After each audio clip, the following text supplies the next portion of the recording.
হয়েছে, কি অবস্থা মাছের।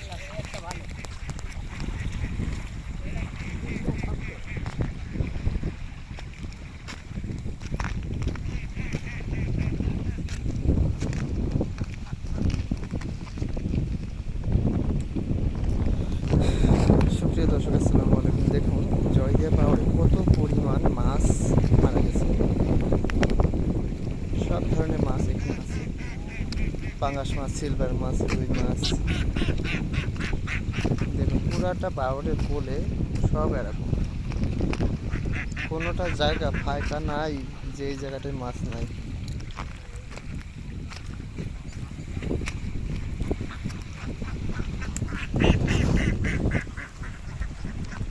প্রচুর পানি শুকাইছে। দেখুন এই জায়গায় ছিল প্রায় 10 হাত পানি শুকাই গেছে।